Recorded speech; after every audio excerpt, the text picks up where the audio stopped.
Hello students, today's session figures of speech. My dear, do you know the definition of figure of speech?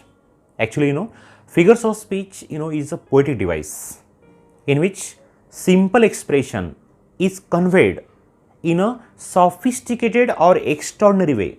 In short, figure of speech language को beautify करता है. Yes, it is called alankar if you know. Correct? No problem, my dear. बहुत से students they get confused between simile and metaphor. I repeat, simile and metaphor. There are many figures of speech. उनमें से जो दो है important, very important, they are simile and metaphor.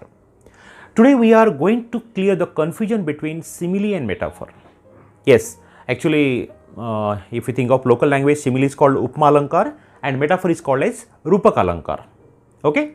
Yes, my dear, simile and metaphor. आज का हमारा video है to clear the doubts or confusion between simile and metaphor. है तैयार? Okay. Now listen. Suppose एक सेंटेंस है, तानाजी मालूसरे शेर की तरह लड़े.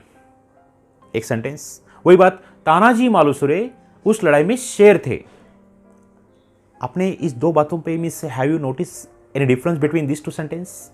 Okay, I repeat, Tanaji Malusare शेर की तरह लड़े और वही बात, उस लड़ाई में तानाजी मालूसरे शेर थे. बस यही डिफरेंस है सिमिली और मेटाफर में. सिमिली में क्या होता है? उसकी तरह. मेटाफर में उसकी तरह नहीं, वही. और एक एग्जांपल, वो हमारे क्लास में कोयल की तरह गाती है. वो हमारे क्लास में कोयल की तरह गाती है. अब देखो, कोयल की तरह गाती है, वही सेंटेंस, वो हमारे क्लास की कोयल है. दोनों में फर्क है. कोयल की तरह गाती है सिमिली, कोयल है मेटाफर. सो सिमिली में क्या है? Like that. मेटाफर में लाइक दैट नहीं. हाँ, yes, indirectly same, and that is called as simile like that. Metaphor like that नहीं, रेप्लिका और existed, that is called as metaphor. Okay, so my dear, here simile and metaphor दोनों में definition. Let's see the definition first. What is simile? There is a comparison between two different things having similar quality. दो different बातों में comparison होता है लेकिन quality same होती है. One example I will clear you. Tanaji Malusare Baji Prabhu Deshpande की तरह लड़े. ए सिमिली नहीं हो सकता क्योंकि Tanaji Malusare Baji Prabhu Deshpande same. Yes, no. हाँ, तानाजी मालूसरे शेर की तरह लड़े. यहां पे तानाजी मालूसरे और शेर, they are the two different things, and that's why simile और मेटाफर में एक बात ध्यान, means please notice the greatest thing my dear, there is comparison between two different things. I repeat, two different things, and that is called as simile and that is called as. दोनों में भी comparison है लेकिन comparison same category का नहीं है, different category का है. आप देखो, so once again I repeat, there is a comparison between two different things having similar quality. Correct?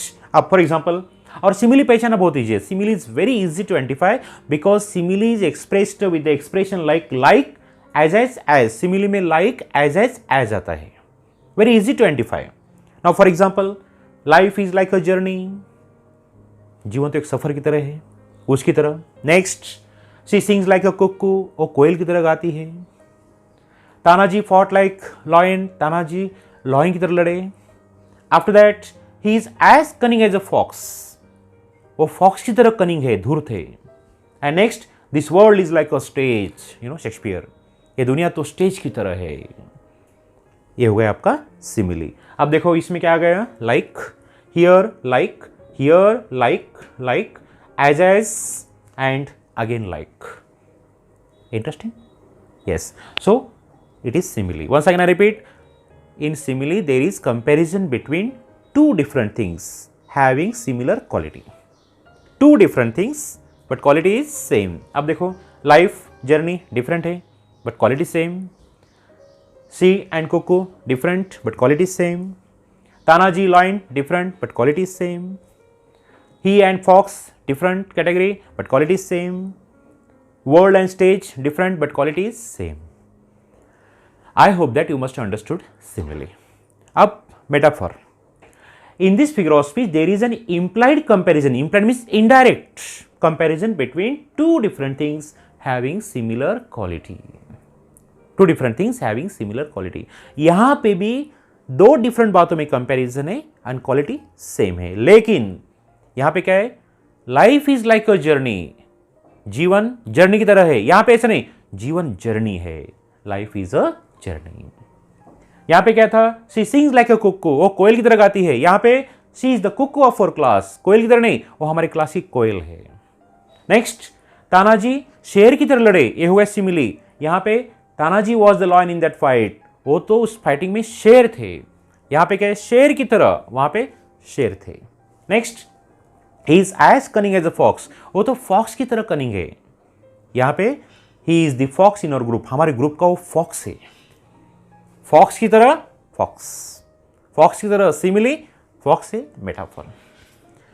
This world is like a stage, this world is like a stage, metaphor क्या आएगा, this world is a stage. ये दुनिया stage की तरह है, simile, ये दुनिया stage है, शेक्सपियर, ये मेटाफर है. My dear, do you understand the difference between simile and metaphor? Simile में लाइक दैट, मेटाफर में लाइक दैट नहीं, सेम. अब देखो, once again I repeat, life is like a journey, जीवन सफर की तरह है, जीवन सफर है, metaphor. Simile, metaphor. She sings like cuckoo, वो कोयल की तरह गाती है, वो कोयल है, हमारी क्लास की कोयल है, मेटाफर. तानाजी शेर की तरह लड़े, तानाजी उस लड़ाई में शेर थे, शेर की तरह लड़े, सिमिली, शेर थे, metaphor. He is as cunning, वो फॉक्स की तरह कनिंग है, वो हमारे ग्रुप का फॉक्सिस है, metaphor. Interesting. Next, this world is like a stage, this world is like a stage, ये वर्ल्ड स्टेज की तरह है, this world is a stage, stage की तरह नहीं, ये दुनिया स्टेज है. I hope that you must understand. Once again, in simile, there is comparison between two different things having similar quality, but in metaphor, there is an implied comparison. Implied means indirect comparison. Indirectly वही है, दोनों में छोटा difference है, छोटा नहीं बोल सकते, but difference is there. Simile में generally as, like and as, but metaphor में ऐसा कुछ नहीं है. Once again, I repeat the examples. Life is like a journey. Life is a journey. She sings like a cuckoo, simile, she is the cuckoo. Tanaji fought like a lion. Tanaji was the lion in that fight. He is as cunning as a fox. No, he is the fox in our group. This world is like a stage. This world is a stage. Like that, simile. No, like that, same. Replica or indirectly same. That is called as metaphor. Do you understand, my dear? I am sure you must have understood simile and metaphor. Okay, so please subscribe our channel for such videos. We'll try our best to improve your English. Thank you. Take care. English with PK 99.